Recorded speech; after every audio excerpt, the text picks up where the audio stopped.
Hello student, आज मैं आप लोगों को कक्षा 12 की फिजिक्स के द्वितीय प्रश्न पत्र का पहला लेसन किरण प्रकाशिकी एवं प्रकाशिकीय पढ़ाने जा रहा हूँ।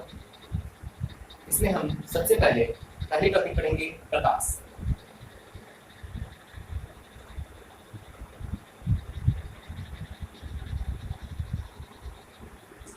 हम लोग जानते हैं कि प्रकाश एक प्रकार की ऊर्जा है जो हमारे दृष्टि ज्ञान को जागृत करने का कार्य करती है, जिसकी उपस्थिति में हम संसार में उपस्थित सभी वस्तुओं को आँख की सहायता से देखते हैं। अर्थात हम कह सकते हैं कि अगर संसार में प्रकाश उपस्थित नहीं होगा तो कोई भी वस्तु हमें दिखाई नहीं पड़ेगी। इसके बाद हम पढ़ेंगे प्रकाश के गुण।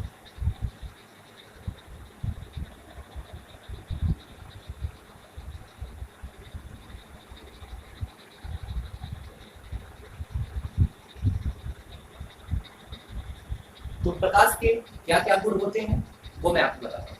नंबर 1, आप जानते हैं कि प्रकाश सीधी रेखा में गति करता है। नंबर 2, प्रकाश निर्वात में भी गति कर सकता है। नंबर 3, प्रकाश की चाल 3 गुणे 10 के घाते 8 मीटर पर सेकेंड होती है।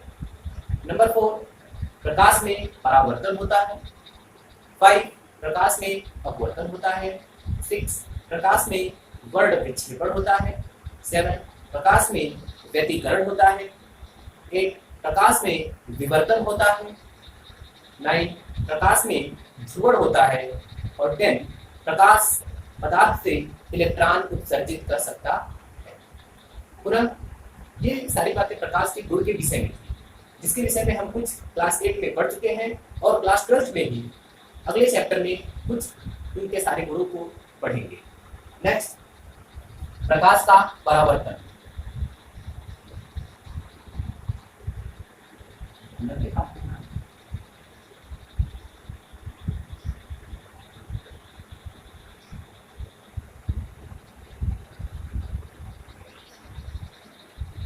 अब हमें जानना है प्रकाश के परावर्तन के विषय में, तो इसे हम एक चित्र के माध्यम से समझेंगे। तो प्रकाश के परावर्तन से संबंधित यह पूरा चित्र जिसे हम समझते हैं। प्रकाश के परावर्तन की जो घटना होती है वह किसी समतल अपारदर्शी चिकने पृष्ठ पर होती है। इसकी परिभाषा में कहा जा सकता है कि प्रकाश का आना किसी समतल अपारदर्शी सतह से टकराना और टकराकर पुनः उसी माध्यम में वापस लौट जाना ही प्रकाश का परावर्तन कहलाता है। प्रकाश के परावर्तन में भिन्न भिन्न प्रकार के शब्द प्रयोग किए जाते हैं, जिसमें से सबसे पहले प्रयोग किया जाता है आपतित किरण, यानी कि पृष्ठ पर आने वाली जो प्रकाश की किरण होती है, दर्पण के समतल पृष्ठ से टकराने वाली प्रकाश की किरण आपतित किरण कहलाती है। टकराकर पुनः वापस लौटने वाली प्रकाश की किरण परावर्तित किरण कहलाती है। प्रकाश की किरण दर्पण के जिस बिंदु पर टकराती है उसे आपतन बिंदु कहते हैं, और आपतन बिंदु पर खींचा गया जो लंब होता है उसे अभिलंब कहते हैं। इसके बाद आपतन कोण, आपतित किरण और अभिलंब के बीच जो कोण बनता है उसे आपतन कोण कहते हैं। इसे हम आई से प्रदर्शित करते हैं। और अभिलंब और परावर्तित किरण के बीच जो कोण बनता है उसे हम परावर्तन कोण कहते हैं। तो प्रकाश के परावर्तन में आपतित किरण, परावर्तित किरण, अभिलंब, आपतन कोण, परावर्तन कोण और आपतन बिंदु ये मुख्य रूप से शामिल होते हैं। इसके बाद हमें जानना है प्रकाश का परावर्तन के नियम, अर्थात प्रकाश के परावर्तन के नियम।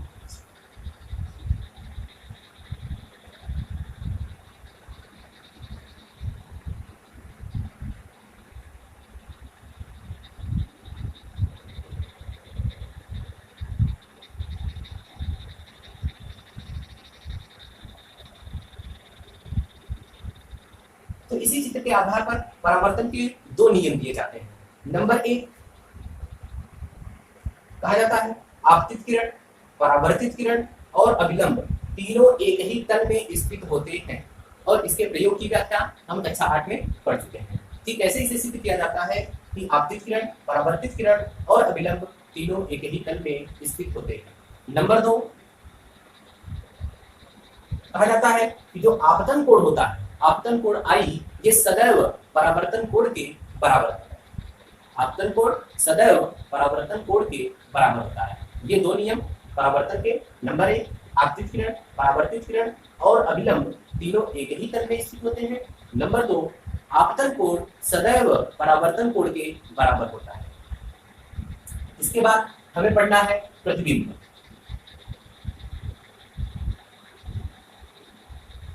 कि वस्तु से चलने वाली प्रकाश की किरण परावर्तन के पश्चात जिस बिंदु पर मिलती है या मिलती हुई प्रतीत होती है, उस बिंदु को उस वस्तु का प्रतिबिंब कहते हैं। और जो यह प्रतिबिंब होता है यह दो प्रकार का होता है, एक वास्तविक प्रतिबिंब और एक आभासी प्रतिबिंब।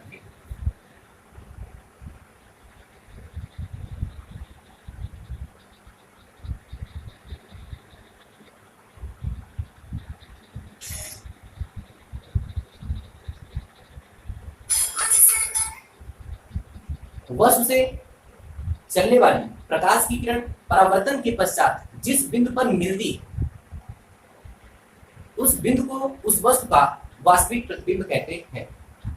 वास्तविक प्रतिबिंब की पहचान होती है कि यह हमेशा उल्टा होता है। दूसरी परिभाषा आप इसे कह सकते हैं कि जिस प्रतिबिंब को पर्दे पर प्राप्त किया जा सकता है वास्तविक प्रतिबिंब कहलाता है। दूसरा आभासी प्रतिबिंब।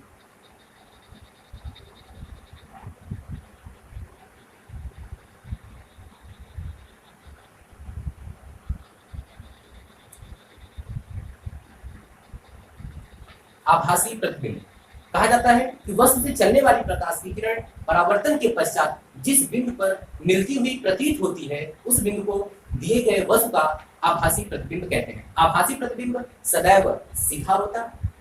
या इसकी दूसरी परिभाषा दी जाती है कि जिस प्रतिबिंब को पर्दे पर प्राप्त नहीं किया जा सकता है, आभासी प्रतिबिंब कहलाता। प्रतिबिंब के विषय में इसी लेसन में हम आगे जब दर्पण से प्रतिबिंब बनाना सीखेंगे तो वहां स्पष्ट करेंगे कि कौन वास्तविक प्रतिबिंब है और कौन आभासी प्रतिबिंब है। इसके बाद हम पढ़ेंगे दर्पण।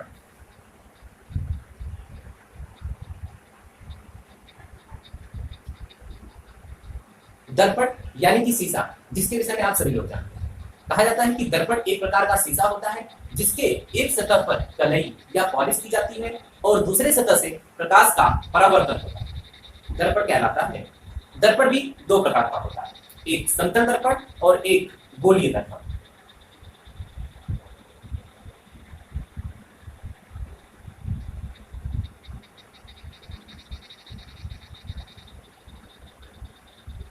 समतल दर्पण में कहा जाता है कि यह एक समतल कांच का गुटका या टुकड़ा होता है जिसके एक सतह पर हम पॉलिश कर देते हैं या कलई कर देते हैं और दूसरी सतह से प्रकाश का परावर्तन कराते हैं या परावर्तक तल बना देते हैं। अर्थात कहने का मतलब समतल दर्पण समतल कांच की एक प्लेट होती है जिसके एक पृष्ठ पर कलई की गई होती है और दूसरे पृष्ठ से प्रकाश का परावर्तन होता है, समतल दर्पण कहलाता है। नंबर 2 गोलीय दर्पण।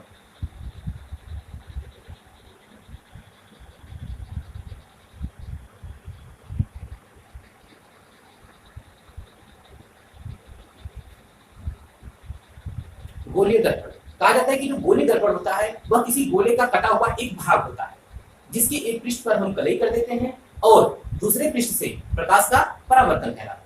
अब जो ये गोलीय दर्पण होता है इसको भी हम दो भागों में डिवाइड करते हैं।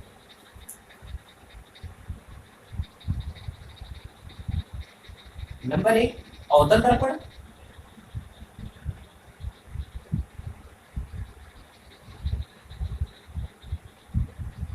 नंबर 2 उत्तल दर्पण।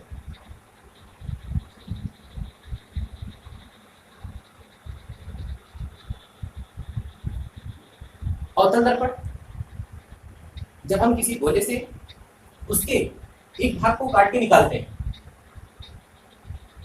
तो इसकी दो सतहें बनती हैं, एक बाहर की सतह और एक भीतर की सतह। तो अवतल दर्पण में बताया जाता है या कहा जाता है या हम जानते हैं कि वह दर्पण जिसके उभरे हुए सतह पर पॉलिश की जाती है, ये मैंने इसके उभरे हुए सतह पर पॉलिश कर दिया, ऐसा दर्पण जिसके उभरे हुए सतह पर पॉलिश की जाती है तथा दबे हुए सतह से प्रकाश का परावर्तन होता है, अवतल दर्पण कहलाता। दूसरा उत्तल दर्पण। उत्तल दर्पण जस्ट अवतल दर्पण का उल्टा होता है।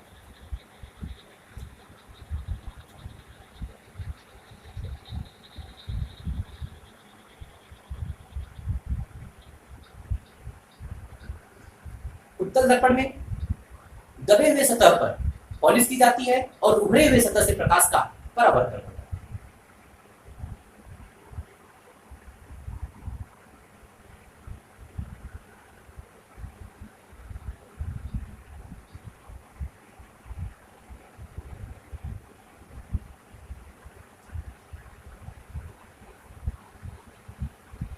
तो अवतल दर्पण को हम पुनः आपको एक बार बताते हैं कि ऐसा दर्पण जिसके उभरे हुए सतह पर पॉलिश की जाती है तथा दबे हुए सतह से प्रकाश का परावर्तन होता है अवतल दर्पण कहलाता है। उत्तल दर्पण में आप कहेंगे ऐसा दर्पण जिसके दबे हुए सतह पर पॉलिश की जाती है तथा उभरे हुए सतह से प्रकाश का परावर्तन होता है उत्तल दर्पण कहलाता है। अब हम लोगों को पढ़ना है दर्पण से संबंधित परिभाषा। अभी हमने आपको अवतल दर्पण और उत्तल दर्पण का चित्र बना के दिखाया था, वह चित्र थोड़ा छोटा था, उसी को मैंने फिर से एक बार बड़ा चित्र बना के दिखाया। तो ये आपका अवतल दर्पण है और ये आपका उत्तल दर्पण है। अवतल दर्पण में मैंने बताया था कि उभरे हुए सतह पर पॉलिश, तो ये मैंने उभरे हुए सतह पे पॉलिश किया है और दबे हुए सतह से प्रकाश का परावर्तन होगा। जबकि उत्तल दर्पण में मैंने बताया कि दबे हुए सतह पर पॉलिश की जाती है, तो यहाँ पर दबे हुए सतह पर पॉलिश की गई है और उभरे हुए सतह से प्रकाश का परावर्तन होगा। ठीक, इसके बाद हम लोगों को पढ़ना है दर्पण से संबंधित परिभाषा, जिसमें इस तरीके के शब्द आएंगे जो पूरे लेसन में बार बार प्रयोग किए जाते हैं। उसकी परिभाषा भी हम लोगों के लिए बहुत ही इंपॉर्टेंट होगी। तो इस टॉपिक में हमें अवतल दर्पण और उत्तल दर्पण दोनों से संबंधित परिभाषाएं पढ़नी है। तो सबसे पहले मैं आपको अवतल दर्पण का फिगर बनाता हूं और उसमें उससे सारे संबंधित शब्दों को दिखा करके उसकी परिभाषा बताता हूं। चलिए अब हम दर्पण से संबंधित परिभाषा पढ़ते हैं। यह मैंने जो चित्र बनाया है यह अवतल दर्पण से संबंधित है।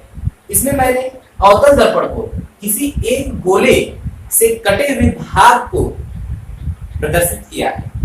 अब यह जो अवतल दर्पण बनाया गया था यह जिस गोले से बना था उस गोले के केंद्र को हम वक्रता केंद्र कहते हैं। अर्थात वक्रता केंद्र को परिभाषित किया जा सकता है कि अवतल दर्पण जिस गोले का कटा भाग होता है उस गोले का केंद्र अवतल दर्पण का वक्रता केंद्र कहलाता है। नंबर 2, ध्रुव। अवतल दर्पण के परावर्तक सतह का जो मध्य बिंदु होता है वह दर्पण का ध्रुव कहलाता है। यानी कि दर्पण के जिस भाग से प्रकाश का परावर्तन होता है उस परावर्तक सतह के मध्य बिंदु को ही दर्पण का ध्रुव कहते हैं। पुनः इसके पश्चात वक्रता त्रिज्या। आप इसको दो तरीके से परिभाषित कर सकते हैं। नंबर 1, अवतल दर्पण जिस गोले का कटा भाग होता है उस गोले की त्रिज्या को वक्रता त्रिज्या कहते हैं, या दर्पण के वक्रता केंद्र और ध्रुव के बीच की दूरी को वक्रता त्रिज्या कहते हैं। इसे हम कैपिटल आर से प्रदर्शित करते हैं। इसके पश्चात मुख्य अक्ष। दर्पण के वक्रता केंद्र और ध्रुव से होकर जाने वाली सरल रेखा को मुख्य अक्ष कहते हैं। पुनः मुख्य फोकस। कहा जाता है कि मुख्य अक्ष के समांतर चलने वाली प्रकाश की किरण परावर्तन के पश्चात मुख्य अक्ष के जिस बिंदु से होकर जाती है उस बिंदु को मुख्य फोकस कहते हैं। इसे हम कैपिटल एफ से प्रदर्शित करते हैं। पुनः फोकस दूरी। कहा जाता है कि दर्पण के मुख्य फोकस और ध्रुव के बीच की दूरी को फोकस दूरी कहते हैं। इसे हम स्मॉल एफ से प्रदर्शित करते हैं। एक शब्द आपको मिलेगा इसमें, फोकस तल। कहा जाता है कि दर्पण के मुख्य फोकस से खींचे गए ऊर्ध्वाधर तल को फोकस तल कहते हैं। दर्पण का द्वार। दर्पण के परावर्तक सतह के व्यास को दर्पण का द्वारा कहते हैं। तो इसमें मैंने आपको 8 परिभाषाएं बताई। नंबर 1 ध्रुव, 2 वक्रता केंद्र, 3 मुख्य फोकस, 4 वक्रता त्रिज्या, 5 फोकस दूरी, 6 मुख्य अक्ष, 7 दर्पण का द्वारक, 8 फोकस तल। ये आठों परिभाषाएं इस पाठ में बहुत ही इंपॉर्टेंट है। पुनः एक बार दर्पण से संबंधित परिभाषा में इस बार हम उत्तल दर्पण से संबंधित चित्र से समझेंगे कि ध्रुव क्या है, वक्रता केंद्र क्या है, मुख्य फोकस क्या है, वक्रता त्रिज्या क्या है, फोकस दूरी क्या है, दर्पण का द्वारक, फोकस तल और मुख्य अक्ष। तो उसी प्रकार जैसे अवतल दर्पण किसी गोले से संबंधित था, ठीक उसी प्रकार उत्तल दर्पण भी गोले से ही संबंधित। उत्तल दर्पण के वक्रता केंद्र में हम कहते हैं कि उत्तल दर्पण जिस गोले का कटा भाग होता है उस गोले के केंद्र को वक्रता केंद्र कहते हैं। इसे हम बिंदु C से प्रदर्शित करते हैं। उत्तल दर्पण के परावर्तक सतह के मध्य बिंदु को उत्तल दर्पण के परावर्तक सतह के मध्य बिंदु को दर्पण का ध्रुव कहते हैं। इसे P से प्रदर्शित करते हैं।